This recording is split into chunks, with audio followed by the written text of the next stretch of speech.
రేవంటే కొంతమంది తెలుసో తెలియదు, రేవా తు నర్మదా అని. నర్మదా తీరం అదే మధ్యప్రదేశం, భూమధ్యప్రదేశం. ఇది ఇక్కడ తపస్సు చేయాలి. రేవా తీరంలో రేవా తీరే తపస్కురియా. సరే, అందరికీ తెలిసిన విషయం. ఈ శరీరాన్ని ఎక్కడ పూజ చేయాలి అంటే జాహ్నవీ తటే కాశ్యాన్ని ముక్తి. కాబట్టి జీవుడు అనేవాడు ఎప్పుడైనా ఉంటాడు కాబట్టి ఆ విషయంలో ఒకసారి చెప్పుకున్నాం. అది ఎక్కడంటే జన్మ పుత్రి జాహ్నవి అక్కడ. మరి దానం చేయాలంటే ఓ పావలా అప్పైనా తీసి మన దగ్గర లేకపోతే అప్పు తీర్చకపోతే ఆ పాప వ్యవహారం వేరు. కానీ కురుక్షేత్రంలో దానం చేయాలి. దానం లభ్య కురుక్షేత్రే. మరి మూడు చోట్ల ఉన్నాయి. ఈ దేహ శాశ్వతం కాదు, నిత్యము సన్నిహితం ఎట్లా ఉంటామో మనం చెప్పలేము. అందుకని అక్కడ ఏం చెప్పిందంటే గౌతమి మహాతల్లి, గౌతముడి యొక్క పుత్రి గౌతమి, గౌతమ మహర్షి యొక్క పుత్రం. ఆ గౌతమ గోదావరి ఏమిటంటే మూడునే ఇస్తాను, నా దగ్గర రమ్మంది. అందువల్ల నాకు కూడా రామానుగ్రహం ఉంటే నేను కూడా గోదావరి తీరంలోనే ఉండాలని, దేశ జీవితం గడపాలని నా కోరిక. అది రాముడి దగ్గర అర్జీ పెట్టుకుంటున్నాను.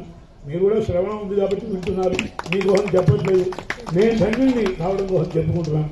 కాబట్టి పౌండరిక యాగం అక్కడ చేయాలని, అక్కడ ఉండాలని కూడా నాకు మనస్సులో ఉన్నది. ఆ రాముడు నా యోగ్యత, నా సంస్కారాన్ని బట్టి ఎలా చేస్తాడో చేయలేను.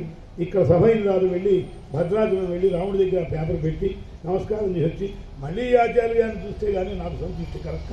నేను ఇక్కడ మళ్ళీ ఈ పట్టాభిషేకం ఎందుకనంటే దేవతలు పరోక్ష ప్రియాయి వహి దేవా. ఇక్కడ ఆయన్ని చూసాము, మరి అమ్మవారిని చూడాలంటే వెళ్ళాలి కదా.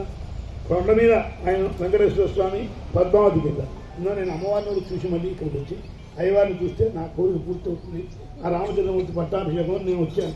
ఆ రోజు మీకు చెప్పాను, అది నేను మళ్ళీ నేను చెప్పక్కర్లేదు. చేసుకున్న వారికి చేసుకున్నంత మహాదేవ, ఎవరు ఎంత చేసుకుంటే అంత. కాబట్టి అయ్యో ఇంత చేయలేదే, అంత చేయాలి లేదు, ఇది ధర్మటాక్స్ కానీ ఇన్కమ్ ట్యాక్స్ కాదు. కాబట్టి అందరూ కూడా కనుక్కొని ఎందుకు యాగం చేయడంలో పరిపూర్ణత ఏంటంటే ఇతః ప్రధానం దేవా ఉపజీవంతి, అమృత ప్రధానం మనుష్య ఉపజీవంతి. జీవిక భావం దేవతలకు మనకి యాక్తుంది. మన చేసిన యాక్ట్ అంటే విదేశాలకి మనకి ఎట్లా సంబంధం ఉంది ఏమిటి అని అందరూ కూడా మన దేశాన్ని విడిచిపెట్టి అక్కడ పరిగెత్తుతున్నాం. కానీ మనం పరిగెత్తాలని అక్కడ కాదు, పరిగెత్తేతో ఏ సీట్ ఉందో చూసుకోవాలి. అందువల్ల అక్కడ ఇక్కడి నుంచి దేవతలకు ఆహారం మనం ఇవ్వడం కోసమే యజ్ఞయాగాలు. కాబట్టి ధర్మం అన్ని రకాల ధర్మం ఈ పట్టాభిషేకం చేస్తున్నారు. ఇక్కడ జరుగుతున్నదంటే మరి భాగ్యనగర్లో ఇది మహాభాగ్యం. ఇంకా నా పోటు వాడు వచ్చి 9 రోజులు కూర్చోవాలి కానీ ఏదో 2 నిమిషాలు మాట్లాడిపోతే మేంత ఫలితం నాకు రాదు. నాకు అర్థన వయసు ఈరోజు దమ్మిడికి విలువ లేదు. ఆ దమ్మిడి ఫలితం నాకు వస్తుందో లేదో నేను చెప్తున్నాను. ఫలితం వచ్చేది మీ అందరికీ, మాకు కాదు. కానీ 9 రోజులు కూడా నేను కూడా ఉండి వారి ప్రవచనం వినడము, వేదం చెప్పడం చేస్తే నా వాక్కు ఫలితం అవుతుంది. కాబట్టి మళ్ళీ చూసుకుంటూ ఉన్నాం. మేమందరూ యాగానికి వచ్చి మీకు తెలిసిన వాళ్ళకి చెప్పి తప్పకుండా కూడా ఆ యాగం యొక్క ఫలితం యద్వై యజ్ఞస్య సామ్నా క్రియతే రాష్ట్రం యజ్ఞస్యాశీర్గచ్చతి. ఈ యాగఫలం ఏంటంటే యావత్ జగత్తుకు కూడా యాగ ఫలితం వస్తూ ఉంటుంది. కాబట్టి పుణ్యము ఎట్లా పుణ్యకార్యాలు ఎన్ని ఉన్నాయంటే పాపకార్యాలు మనం అన్ని చేస్తున్నాము, వాటికి రెట్టింపుగా పుణ్యకార్యాలు ఉన్నాయి. పుణ్యకార్యాలు ఎక్కువ, పాపకార్యాలు ఎక్కువ అంటే అది పెద్దలు నిర్ణయించి పుస్తకాలు చూసి చెప్పాలి.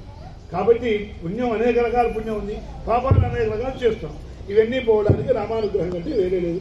వాసుదేవ